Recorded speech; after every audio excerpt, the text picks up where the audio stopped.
This episode is brought to you by FX's The Beauty Official Podcast. Join host Evan Ross Katz on the official podcast for FX's hottest new series, The Beauty, taking you behind the scenes with its amazing stars as they discuss the show's most jaw-dropping moments. Featuring Evan Peters, Anthony Ramos, Jeremy Pope, Ashton Kutcher, Rebecca Hall, Bella Hadid, Megan Trainor, Isabella Rossellini, Jessica Alexander, and Ari Grainer. Search FX's The Beauty wherever you listen to podcasts.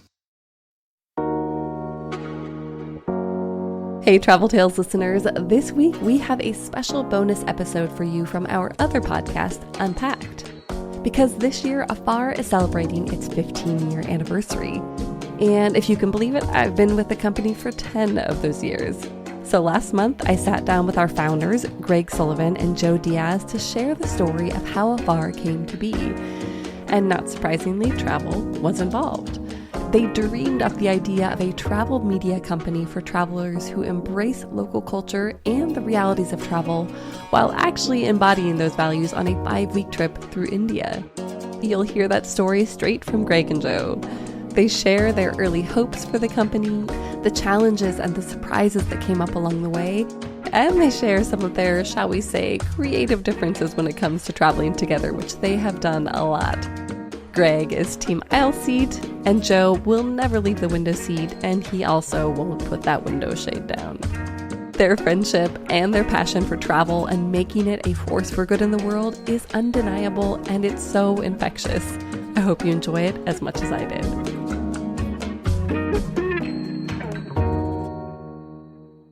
Greg and Joe, welcome to Unpacked. It's so good to have you here today.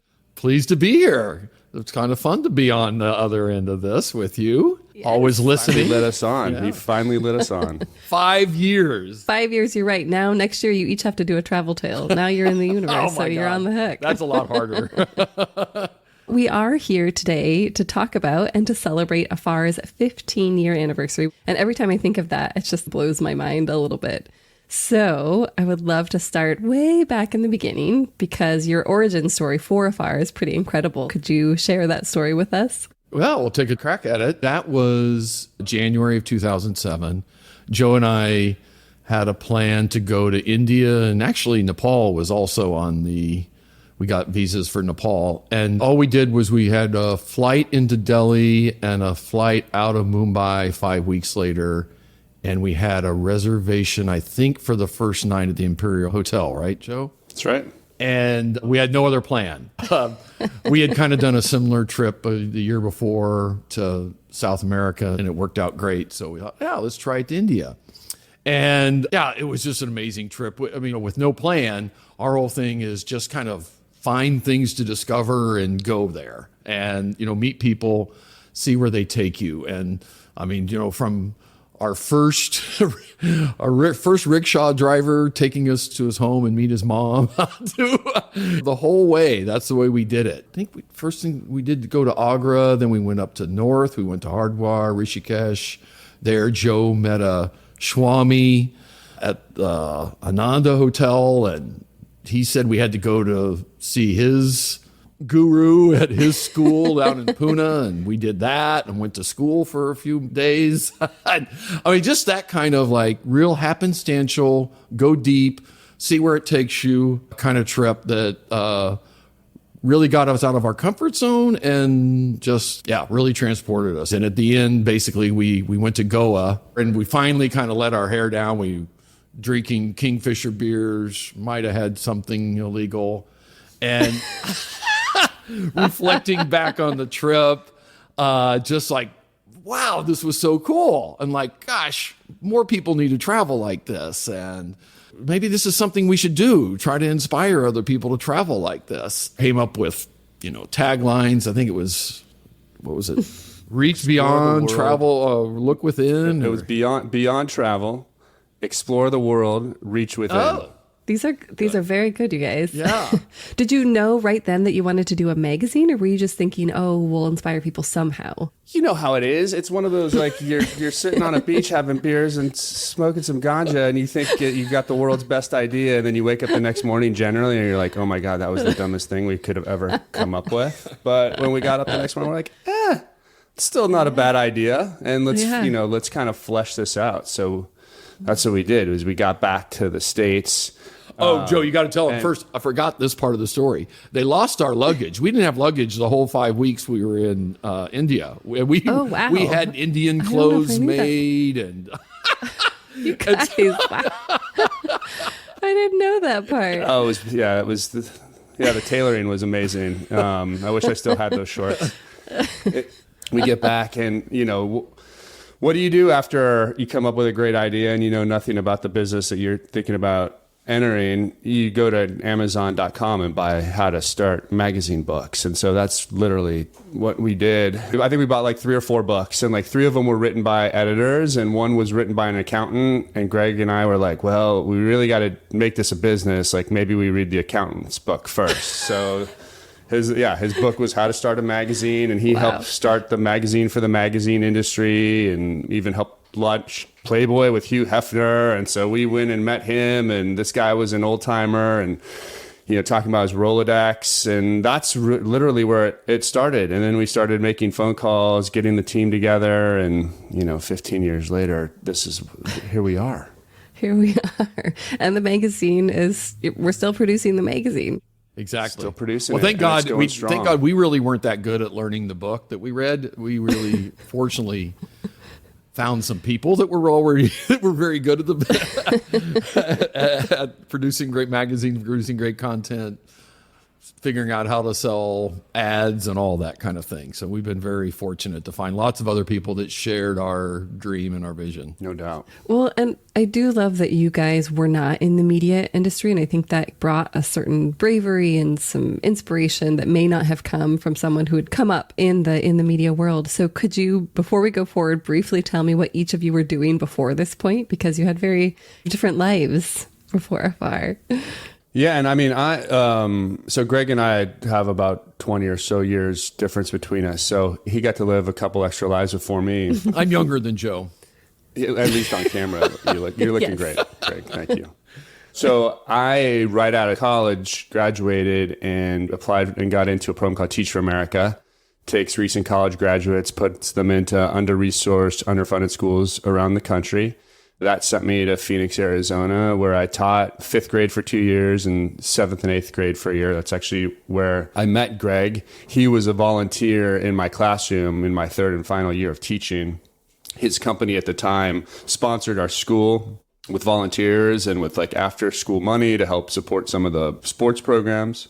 And so we got to know each other, and I told him, look, I'm actually leaving teaching this year and I'm going to focus on what I've been building the last couple of years. And he's like, what's that? I was buying, investment properties in Phoenix and just fixing up homes and, selling them and renting them out. And it was an interesting time to do that. So Greg's like, let me know if you ever want help. And that's how we started kind of doing things on the side there. And lo and behold, took those trips together, and then we were off to the races on Afar. Amazing. Yeah. And since, as Joe so gracefully pointed out, I have 20 more years history, it's a little longer story, but I'll try to be.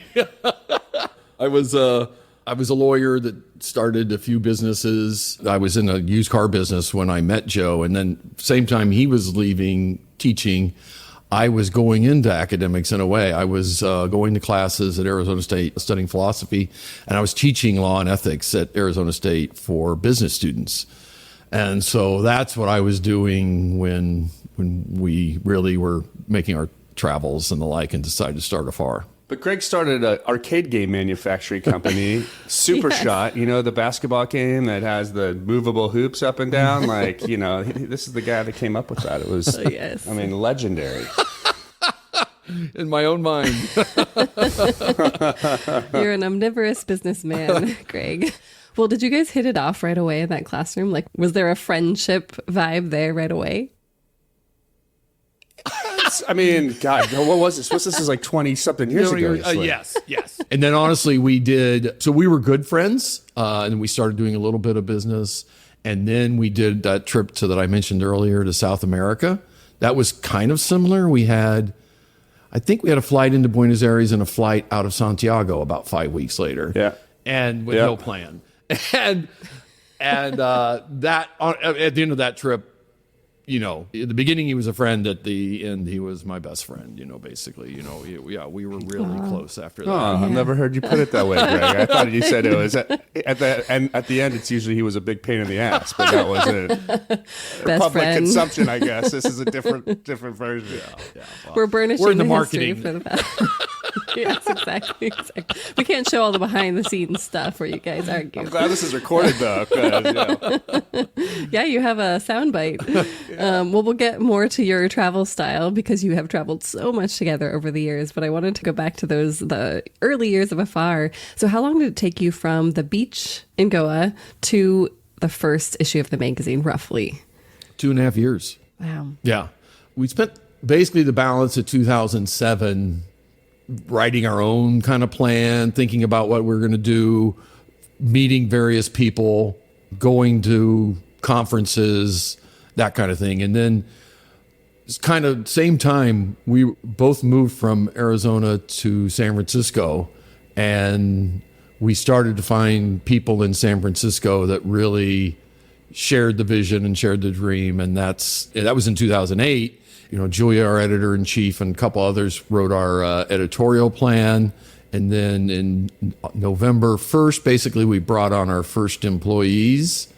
And then, it was 10 months later than that, we had our first issue. And early on, Afar was all about experiential travel, which was not really talked about at the time. It feels like now it's kind of everywhere and what everyone does. But how did you see yourselves as different? Like, what were you offering to people that wasn't present in the travel landscape at that time? So I think, we didn't mention this in the India piece, but when we were there, we were just kind of thinking about, man, we've just met all of these incredible people and gotten to their homes and gotten to their businesses and being able to see the world through their eyes and literally off of the tour bus and sitting at kitchen tables. And I think, like you mentioned, like we came at it from a different place. And I think where we came at it from was like, how can content media serve me as a curious, open-minded, consider myself a global citizen where travel helps me understand the world in a deeper way. There isn't much out there for us. Now, there's been, tour companies and, outfitters that have been doing this a lot for a long time, but there wasn't really like media that was speaking to us. It was like, the fantasy of travel. So the supermodel on the elephant on the deserted beach, like, okay, that's great. Or, like the 27 best things, kind of the check the box and not this desire to kind of get a little bit beneath the surface and go a little deeper. And so that was it. We said, there's nothing like that. And so we should do that. And, now I think that's become more mainstream for sure. And we can talk a little bit about where we're going from there. But I mean, Greg's trying to say something, so I'm going to be quiet. I've been fortunate in business. I'd made a little bit of money, and I'd also had this thing like they talk about. I felt like media talked to people that had been fortunate that could have the money to travel. Like all they cared about is things that cost, and how much, that they cost a lot. And I thought it was insulting, that it's about that. And so it's ironic when we launched. Competition called us a backpacker kind of magazine because we were not afraid to get our hands dirty type approach to travel. And by the way, on the whole thing with back then, it's like nobody experiential, like what is that? And why, the hotels were like, why do we want to talk to people about what they're going to do outside of the hotel? And, it was really? a difficult business environment to launch into. And yeah, it really is gratifying. In a few years in, we just felt like all our words were being parroted by others, which was great, honestly. Like, what greater compliment is that? If you're trying to have an impact on the world, that's amazing. But we also, what we thought was, okay, experiential travel sounds a lot about being about making yourself better and broadening yourself. And, the word me comes up a lot, in the concept. And it was Of course, I really do think if you travel with this way, you can't help but care about others. But, a few years in, we became much more explicit as experiential travel became more mainstream to go. It's not just about, it's important. It's got to make you a better person, but it's also about your effect on the communities you visit and on the planet. And that's what we've been really explicit on in the last 8-9 years. And I think that's really important. Absolutely. The issues facing travel are so different now, 15 years in. And I do like that there's always been this nonprofit altruistic part of the company. And that's Learning Afar, which I do believe you launched at roughly the same time as the magazine. So could you tell us a little bit more about that and what you're striving to do? Yeah, we launched it technically even before we launched the magazine. And oh, wow.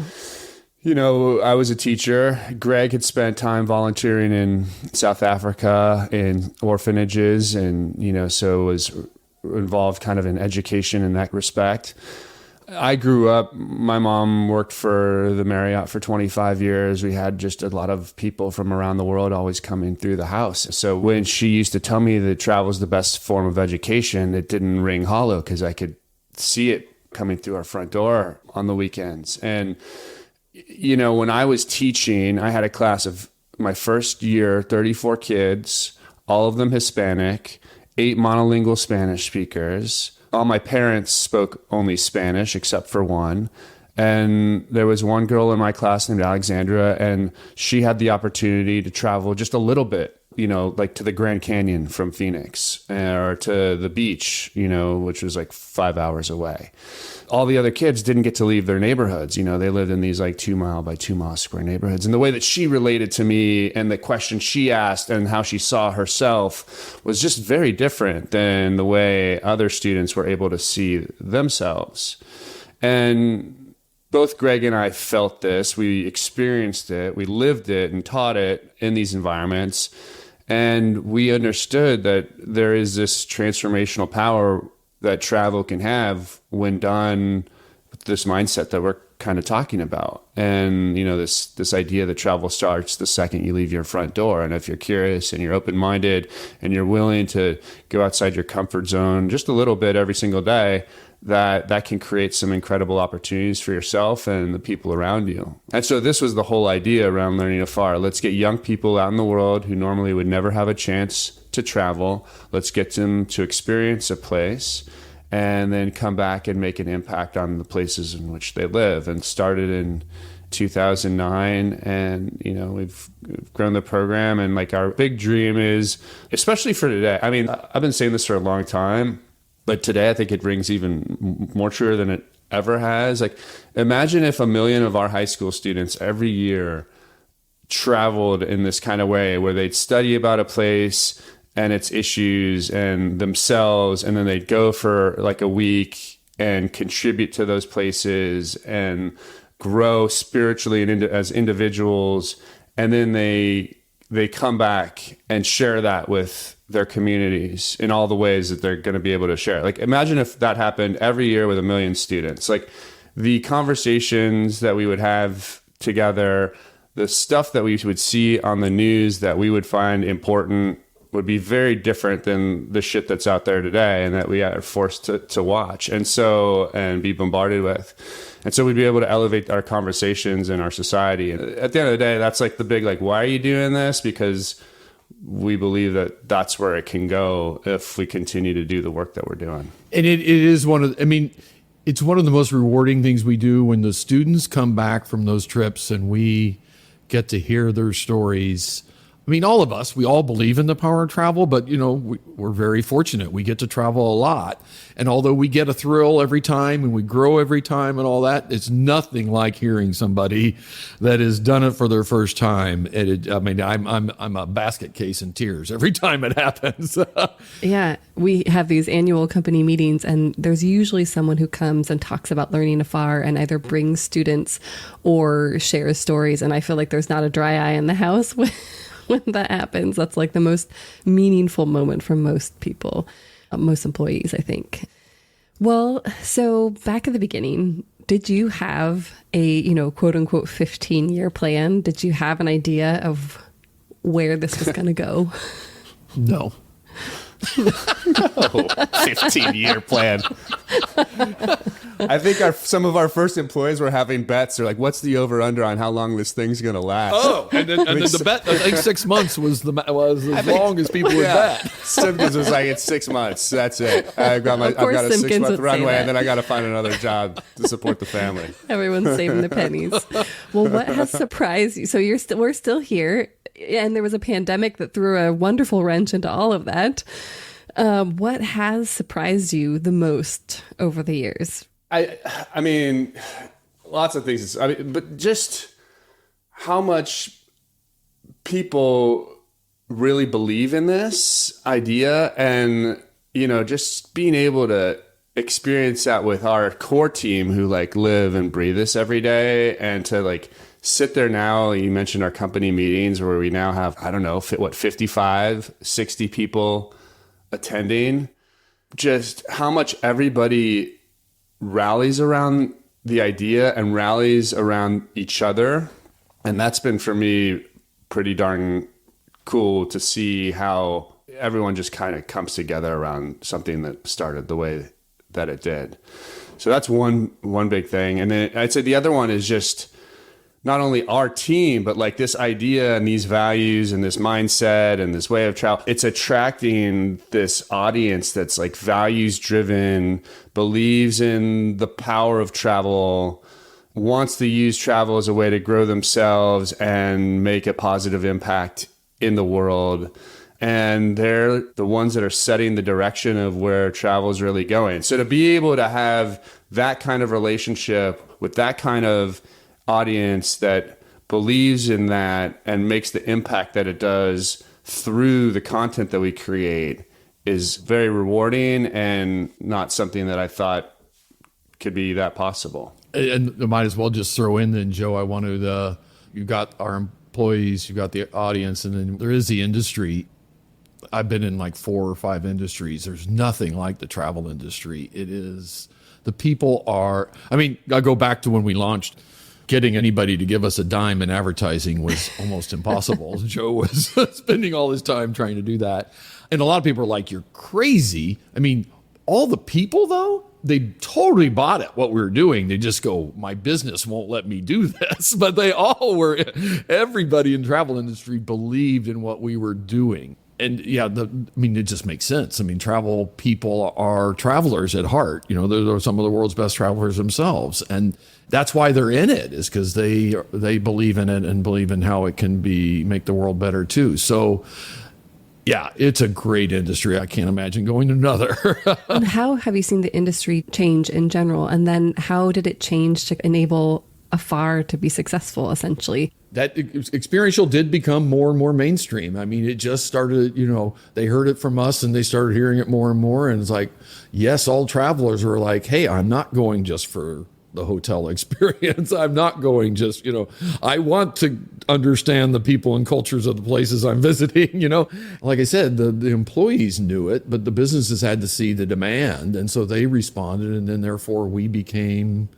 something they could justifiably work with. And it's interesting, I was kind of going, I already kind of went through that we made this transition from just experiential travel to this all-encompassing, enriching yourself, benefiting the communities you visit and making the world better. That once again, that's where the individuals that run travel industry business want to do, because they all know that. They're looking 30 years out and they know these are the things they have to do. They, some sense, are waiting for the travelers to make it financially viable for them to do all the things they need to do to help do that. Yeah. And Afar is leading the way and leading those conversations and really sticking to our values. We're going through the process of becoming a B Corp company. And I love that, because it just feels like we're putting our money where our mouth is. Honestly, for us, we kind of were slow coming to that because, frankly, Joe, me, and a friend of ours, Ernie, we've got 3 owners of Afar. And we've always run the business, with this mindset. And when I was like, why do I need a B Corp to tell other people that we're doing it? We know we're running this business to have a positive impact on the world and on the individuals that we reach and the like. But we decided, it is important that, it's not just about saying it yourself. You need third parties and the like. So that's where we are. We've applied, and hopefully we'll be, hopefully by this time next year, we'll have it done and the like. I'd also say on that too, I mean, the other thing that I'm excited about with respect to B Corp is the community that will get to join. And so there are lots of others who have already done this work. And I think the more you get into it, you realize the work is never done. And so being able to plug into a community of people who believe in this, that are coming at it from different angles, I think, we're going to be able to interact with companies that are even outside of the travel space. And so having the opportunity to bring that into our world, expose those ideas, and create those connections for all of our team is going to be another exciting piece of this. Absolutely. It'll be cool if we can do that in our 15th year. That'd be a really neat bow on this celebration. Fingers crossed. Well, storytelling has always been at the heart of Afar, and that's what drew me initially. What are some of your favorite stories that we have shared and celebrated over the years? Oh, gosh. That was not on your preview. Gotcha. No. I mean, I have one. Honestly, the advantage is we just picked 15 stories, honestly. And I think we're going to publish them in right around the anniversary, which is next month. Amazing. Julia, Joe, and I picked our 15 favorites. Oh, wow. That must have been so challenging. Yeah. Or maybe it wasn't. I don't know. Maybe it was easy. And yeah. And so I just pick one of them. It was Edward going to Lourdes. Yeah. Oh my God. Yeah. Edward had physical ailments of his own that actually we've lost Edward actually since he wrote the story for us. And he was a religious skeptic. And anyway, he just takes us through this story that I found amazing. Yeah, that is a really moving story. And Edward Redeker Henderson, right? Yes. We'll include links to these stories in the show notes. But yeah, his stories always moved me quite a bit. Joe, how about you? I mean, for whatever reason, my mind just always goes back to a couple of Ryan Knighton's stories. So in the magazine, I used to have a department called Spin the Globe, and you'd spin the globe. We'd spin the globe. We'd pick a spot, and then we wouldn't tell the traveler where they were going, the writer where they were going, until like the day before they went. And it's this whole idea of like kind of how we traveled. Use spontaneity as your guide. You're going to have your experience. We don't want to edit that. We'll edit kind of your words, but you go have an experience and see what happens. And so like we spin the globe. And we literally had a hole in the globe, and then we put all the countries in there. And so you reach in and pick one out, and that's how you do it. And so Ryan Knighton, we get Egypt, and like Greg and I had been to Egypt. We landed there a week after Hosni Mubarak stepped down from power. That's a whole other story. But like, for those who don't know Ryan, he's visually impaired, like he's blind. And so to send a blind man on a trip by himself to Egypt, which is not the most ADA friendly country in the world, and Cairo not being, sidewalk stop and start, like, pieces of, a telephone pole hanging out in the middle of the, it's just not easy. And so I remember they called his wife to make sure it would be okay. And she was like, yeah, you could just send him. And so he goes and has this incredible experience. But I remember the thing that he said when we asked him, like, Ryan, you get on this plane and you're going to like this foreign country and you have no idea what to expect. Like, what's the first thing you do when you walk off the plane? And he says, I look for the first elbow to grab and I grab it. And it's this whole, it gives me goosebumps because it's like, that's the spirit, right? This ability to put your faith and trust into humans and allow that to happen. And to be able to walk out of your front door every morning with this idea that like 99.5% of the people in this world are here to help me and not hurt me really creates this incredible liberation that allows you to live your life in ways that others who don't have that will never be able to experience. And so that to me is what that story really encapsulates.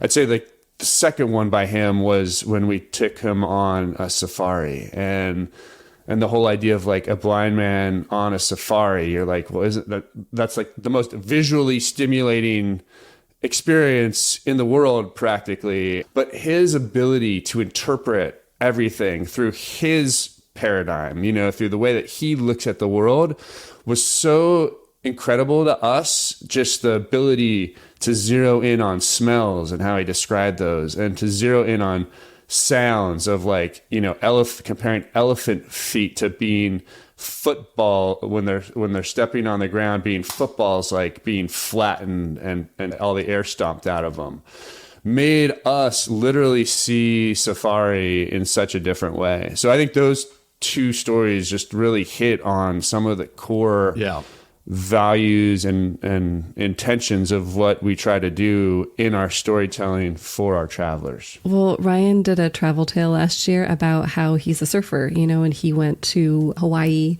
and learned how to surf the breaks there. And he was saying when we did an interview that for him, a place is not really a place, it's the person, because it's all about the guide and whether that guide can make the place come to life. And so he was like, you know, it's not Maui, I can't remember the name of his guy, but it's that guy is Maui for him.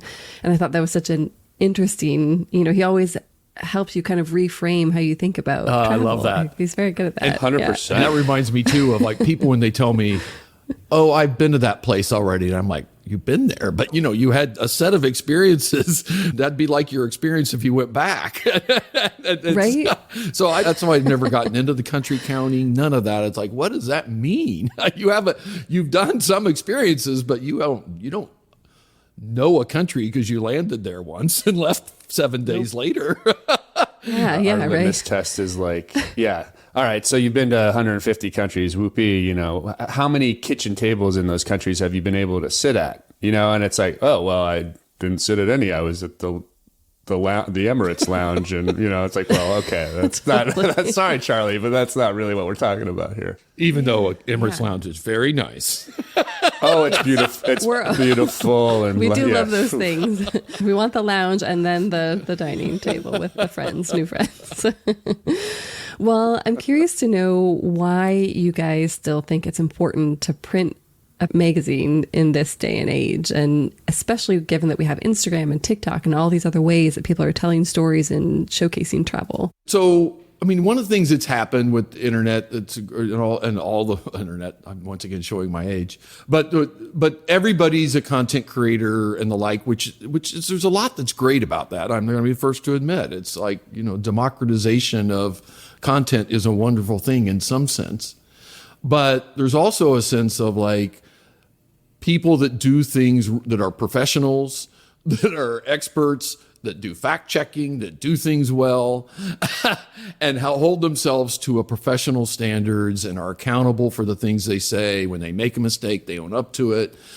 All those kinds of things. And honestly, I think magazine is part of that to me, is part of like holding ourselves to a higher standard. We're not just putting stuff, you know, zeros and ones out into the world. We're putting facts and statements and opinions and professional design and the like out into the world. And that's part of our way of saying it. You know, one of our early taglines was travel deeper. And I think that's still so appropriate. You know, there's only so much you can say on Instagram, not to knock it in any way, but, you know, we have the opportunity to go deeper with a print story or a digital feature or even a podcast.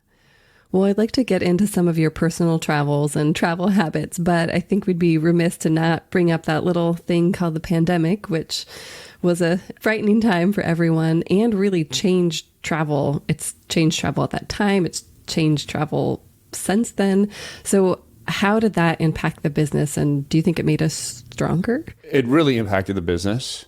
Like it impacted everyone's business, and it uprooted people's personal lives and families, and we weren't sure what was really going to happen and if we were going to make it through. And I'd be remiss in like not acknowledging the fact that, like, you know, we had to let people go and put them on furlough, and these are people that have been with us for a long time. So that was just like so tough, but like we made those decisions, I'd say, early, and that I think that allowed us to kind of the room to be able to make that through. It also, this experience said to us, like, all right, who do we want to be when we get out of this? Like, when we emerge from this, like, what do we really want to be? And I think that was, the opportunity for us to kind of really lean into what we believe in as travelers and the values we hold. And what does it mean when you say that travel can be transformational? And how do we create an environment and a place for people to engage in that kind of idea? And so we leaned a lot really into these values of, like, we know when we go out there and travel this way, it's always good for the individual. But like Greg was saying, I think there was a real kind of like pivot during the pandemic that said, all right, well, how does this travel really impact the places that we go? And how do we become more mindful of the environmental impacts that we make? And how can we truly see this as creating win-wins and making sure that our visitation is of high value to everybody involved? And so kind of creating this idea of like helping travelers have these high value visits. Yeah, I mean, it's a tragedy that no one would choose to have. And so to have a small silver lining like that, to use it to clarify your vision and how we can increasingly impact the world in a positive way, I think is, it's meaningful. And I think travelers experience that themselves probably. And so I think more receptive to the message than they were before. A lot of us are city dwellers and would leave the city to get away and try to find some fresh air and space, and, would go to communities that were not so sure they needed more of us. And so, you had a lot of like, oh my gosh, I should be thinking about my impact on those communities so that I'm not the one that they're protesting, saying, stay out of my home. And so I do think that's really positive. I think people are thinking about, how do I travel in off seasons? How do I not go to the popular spots and just have my picture, take a selfie and leave and not spend any money with the community and, the small businesses of the place and all those kinds of things. Like, how can I be somebody that is welcome, not a pain?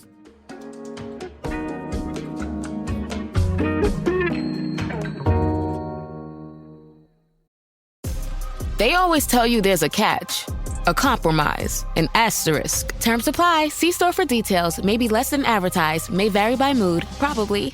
Sprite Zero Sugar? It's different. It's the lemon lime flavored refreshment you want with zero sugar. So, no fast voice? No caveats. Just refreshment. This is Sprite Zero Sugar. Obey your thirst. Raise the rudders! Raise the sails! Raise the sails! Captain, an unidentified ship is approaching. Over. Roger.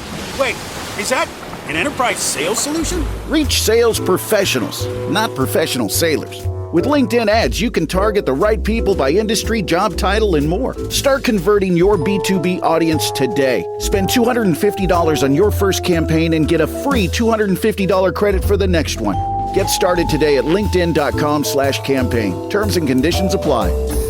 It's football season, and you can now get almost anything you need for game day delivered with Uber Eats. What do we mean by almost? Well, you can't get a running back delivered, but you can get baby back ribs delivered. A strong defense? No. A strong deodorant? Yes.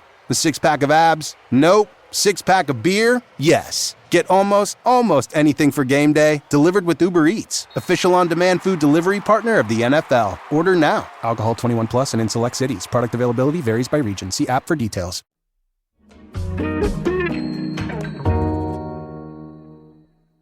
You guys travel a phenomenal amount, and you travel together quite a bit. So over the years, how many trips do you think that you have taken together, if you had to guess? Gosh, I had no idea. But I mean, Is it three? Do you think it's 3-digit? it could be. Yeah, probably. I mean, it was a lot, especially early on. Now Joe has a 4.5-year-old and a wife, so it's slowed down recently. But yeah, We'll get it back up there. Yeah. Mm-hmm. Well, what are some of your favorite trips that you've taken over the years together? Well, those first two, I mean, well, there were more, but I already mentioned South America and India. Yeah. He mentioned Egypt, and that was pretty amazing. I had been to Egypt about 3 years before, not with Joe. And I was fascinated when the revolution started. I was glued to the TV. And when Hosni Mubarak announced he was resigning and Tahrir Square was full, I was like, oh my God, we've got to be there. I've got to be there. And so I was like, I'm going to go. I'm leaving tomorrow. Can you go? He was like, yeah. And so we bought tickets.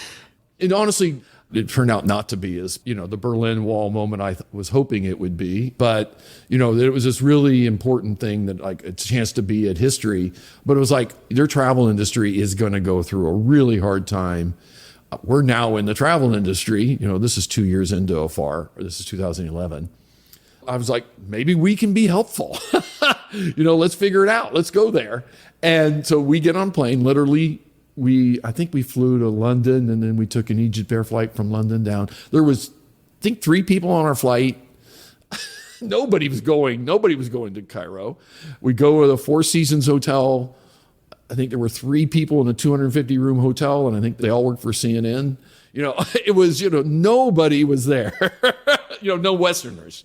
And it was just amazing. And it was like, first of all, that was kind of also the first realization of like the power of being in the media, having travel media people. We just reached out and had people just go, oh my God, you're here. It's amazing. I got to introduce you to this. We met some of the founders of the revolution. We met Supreme Court Justice. We met film producers, Minister of Tourism.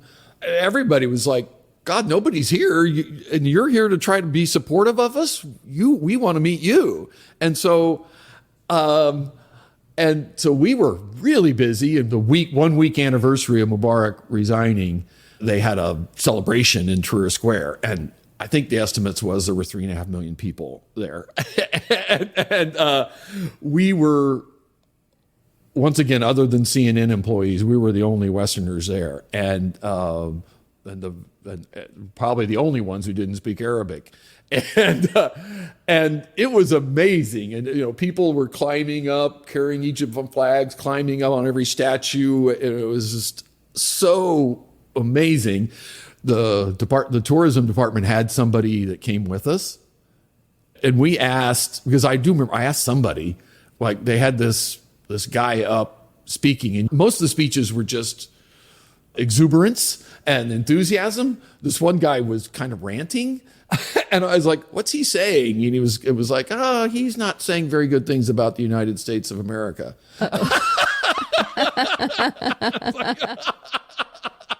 And like, oh, okay, good to know. But never felt threatened or anything. So it was really cool. So that was a great trip. And out of that came a very unique aspect of Afar. Would you like to share more? Afar experiences. Yeah. So we have this trip there, and we go, oh my God, the people that we met, the places we've seen, our audience would love to do this. We should figure out how to create this for them. And so lo and behold, we met a woman that was working at TED and hired her to help really put this idea together about, let's get a group of people to come to a destination like Cairo and learn about this place by connecting with its most interesting people, and let's celebrate and have like a good time while we're there. So we spent the summer going back and continuing to strengthen our relationships and inviting people who would normally not like give a tour of their home or their business, like to be a part of this. Like, we've got these curious global citizen Americans coming, and this is who we are as a brand, and we'd love for them to see this world. And so we were getting people who normally don't say yes to these kinds of things to be able to do that. And in October, we had, Greg, like 30 travelers roughly. Mm-hmm. And for, 4 days, got into people's homes, their businesses, heard the stories of, Egypt from not only 2,000 years ago, but what happened during the Arab Spring and this revolution that they just had. And to see that for real was phenomenal. So I think that we knew we had something when kind of two things happened. One, within 60 days of that trip, like 25% of the group had gone back a second time on their own. So I was like, holy moly, like people are going back to Cairo within like 2 months. Shows you, I think we were saying, like it's not about the place, it's about the person. And like when you make these like deep connections in places, that's what you find yourself going back to. And so, that was really. Can I interrupt that right like now? You just reminded me eye-opening- of one of my favorite stories from that. So one of the guys on this was a cardiac surgeon, an Egyptian cardiac surgeon that in the revolution started a 3-minute like YouTube show. And so he was one of our guests that he talked to our travelers, and one of our travelers. We had him do we had to do him a stand-up show or something. Yeah. Right? Wow. Sorry, I think I just blew your. Yes, you did. He didn't do stand-up, but he did talk to us and told us about what his career.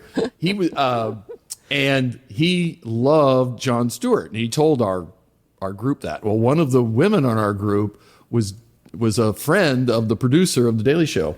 And so 2 years later, maybe a year and a half later, Joe and I are at The Daily Show meeting Jon Stewart, and Bassem Youssef, one of our speakers from our experience, is meeting them and actually on the show himself. What? Yeah. Wow. Yeah, that's cool. And now he's he's world famous now, this guy. I mean, he's got That's incredible amazing. things on Netflix. Yeah, he's had his own TV show. Yeah, so. He's a stand-up comic, and that was a real breakthrough moment for him. So that was cool. Yeah, that's how cool. Yeah. I mean, I know we don't do Afar experiences anymore, but the way that they were able to connect us with these kind of behind the scenes experiences, like I'll never forget being in James Carville's backyard doing a crawfish boil, and he's coming around and teaching us how to do it. I'm like, what's going on here right now? It was very cool. That was so cool. Aislinn, now the question you're going to get is like, why don't those guys do Afar experiences anymore? But if there's a huge demand because of this podcast, you might just have to bring it back. Exactly. Not only for attendees, but for sponsors, because you got to have both of those things to make that really work. So Greg's email is,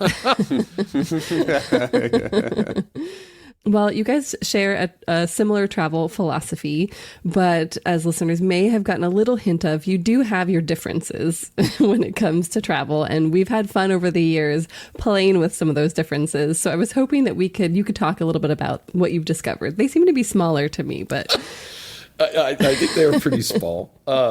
They are, but I mean, now that you're getting kind of old, like the patience is so like you want to be at the airport now. Like before, when we started traveling, it's like, oh, we could get to the airport like 45 minutes before. Like now, and like he says it's the 4.5-year-old that's precluding me from traveling with him. No, he wants to show up at the airport like 3 hours early.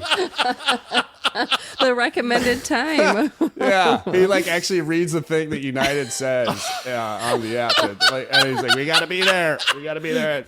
I was like, "I'll meet you." I don't know if I'm that bad, but I've definitely gotten more that way. Yes, I'll meet you there. But that's funny. That's funny. Well, we did a kind of a famous, at least within the Afar staffers, a argument between you guys and your window shade preferences. Would you like to share a little bit of your insight around those? I'll do it just because it's funny. I was thinking about that, and it reminded me of another difference we have. So he's a window guy. I'm an aisle guy, so that's great. So that makes it easy to travel together. He's also a pilot. He loves flying. He likes to have the window shade open, and looking out all the time. And I'm one of those that I just want to read and go to sleep. That's what I want to do, and I don't want an annoying light. And he doesn't care that I don't want an annoying light. So we have that. That was what our argument was about. How do you handle that then? Like, who wins? He wins because he's right next to this window. Okay, I see. There's no compromising here. You don't book a seat like a couple aisles back. You just got me. So that's what we do sometimes is we sit separately.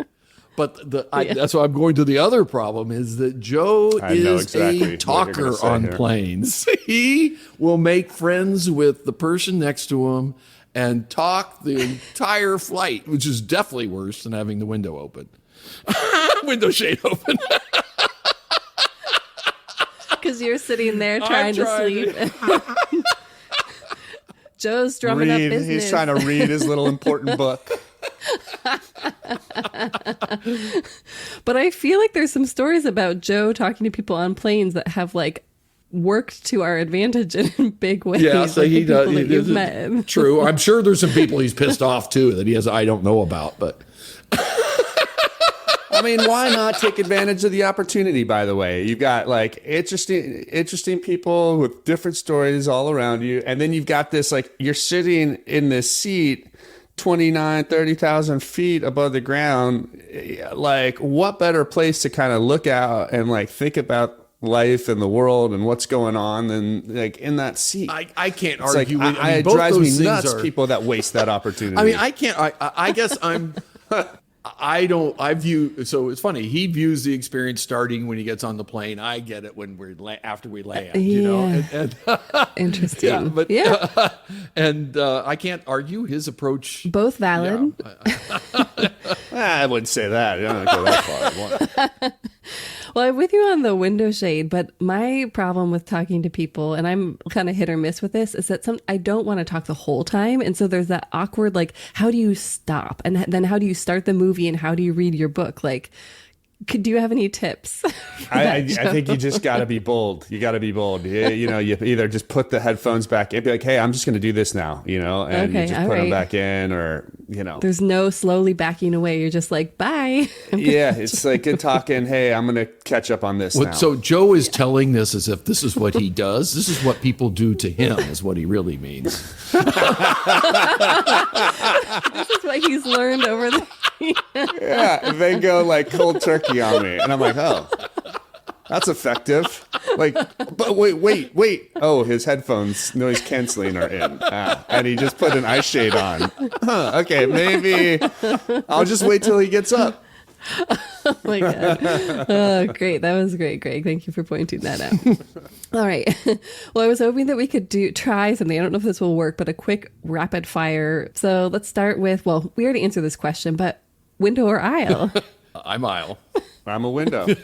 All right. Recline your seat or no? I'm reclined, though I do want to be considerate. So I do try to be considerate, but I prefer to recline. I just do what's comfortable, and so it doesn't matter. I'm not as considerate about reclining. If I'm going to recline, I'm going to recline and deal with it. But I don't what always if somebody recline. in front of you reclines? That's fine. How do you then feel I about probably then I tell them to push their seat back up. No, I'm just kidding. I don't. You know, then I'll. That's more likely to recline. If someone else is reclining, you got to recline. Yes. And then there's the laptop question, but we won't get into that. Okay. Checked bag or carry-on?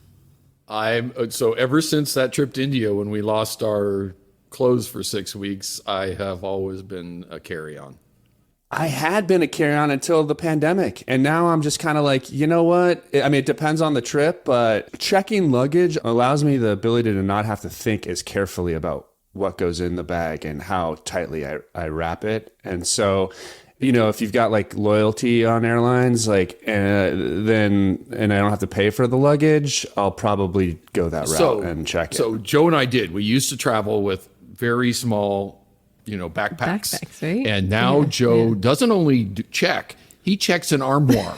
It is humongous. It is the biggest suitcase I've ever seen. Yes, he doesn't. What's in it?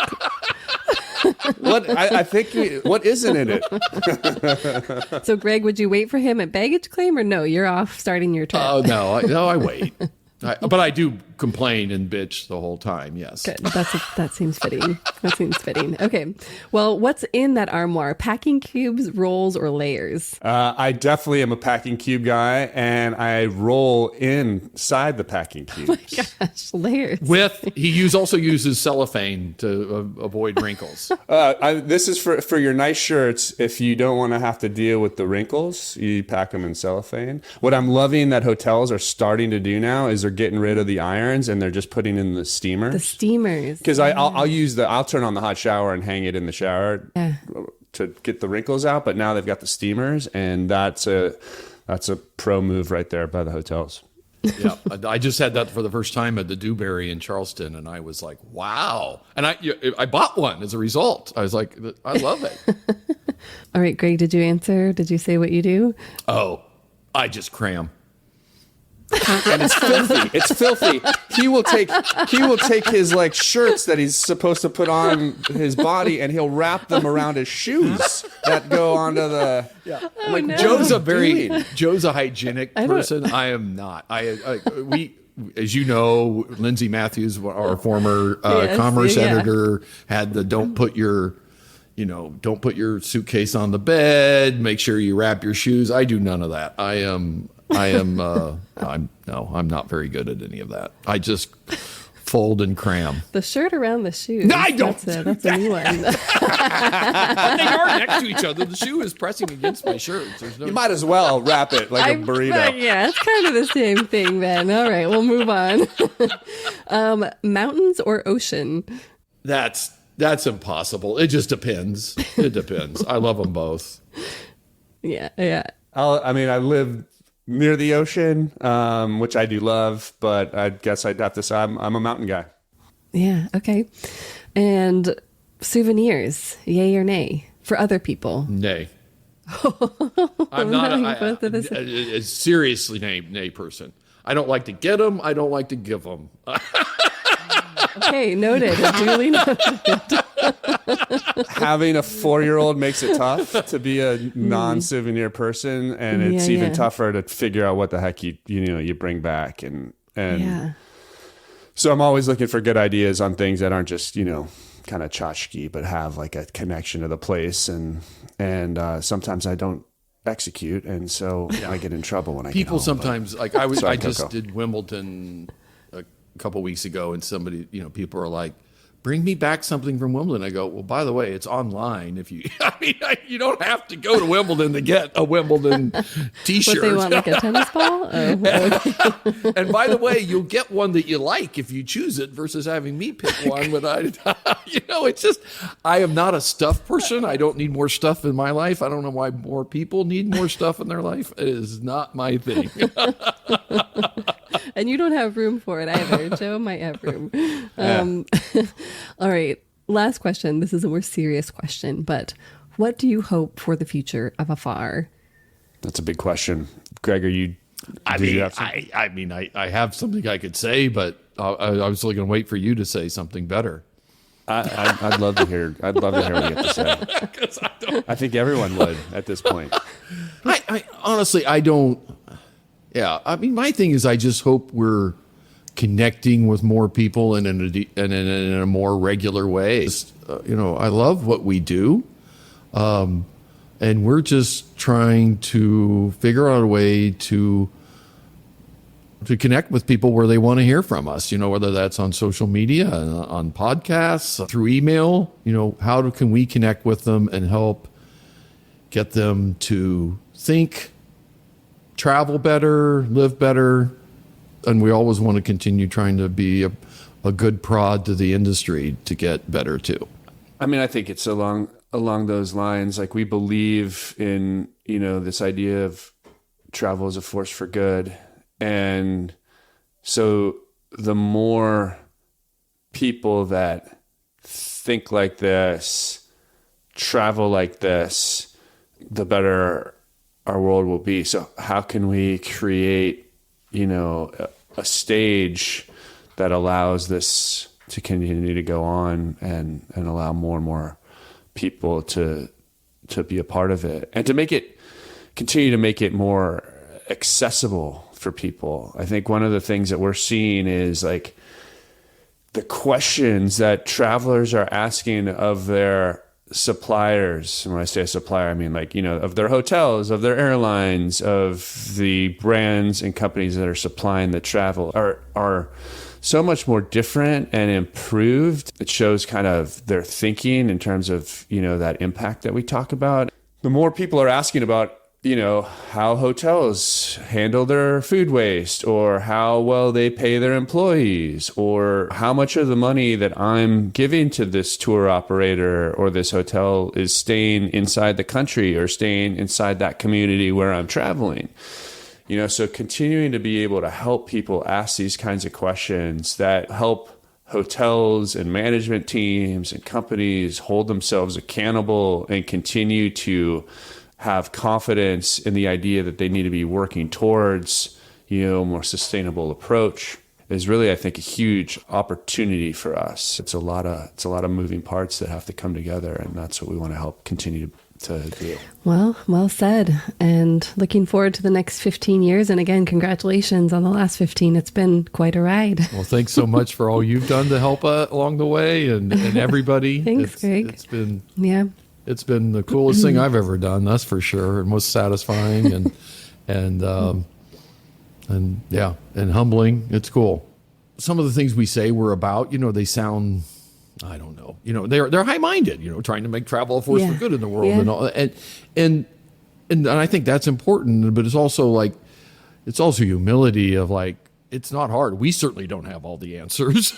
We're just trying to, and that's what I mean. It's not like it's simple, but it is about trying and communicating and making the efforts, and that's what we're about. What I love about it is it's a practice almost. It's a life practice. You have a set of values, you have a set of behaviors and attitudes. We always say this, it has to be fun. If Afar was just earned, if it was just all in a textbook, geez, I mean, subscriptions would have to be $17,000 a person, because I think we'd have 7 of them or something. So it's it's got to be fun, and it is fun, and to be able out there in the world and meet people, and for some of us actually talk to people that you sit next to, and for others not. But it's about what are you passionate about, and use that as a way to really, like you said, Aislinn, travel deeper. And when you come back to that front door that you left, 7 days ago, you're looking at the world a little bit of a different way, or looking at yourself in a little bit of a different way. And, and that's, I think that's a good thing. Yeah, that's a really important reminder, the joy of connection, the kind of simple joy of all of this. We can't lose that in the quest to be better. And I don't think Afar ever has. I think that's been really cool. Well, thank you so much. Happy travels. Thank you. Thank you. We'll see you on the podcast again soon. Take care. Absolutely. Hope so. And that was our special anniversary episode. On the Unpacked feed, we'll be sharing Travel Tales archival episodes every other Tuesday starting September 10th. And visit afar.com/15 for an exploration of some of our favorite Afar stories over the years. The link is in the show notes.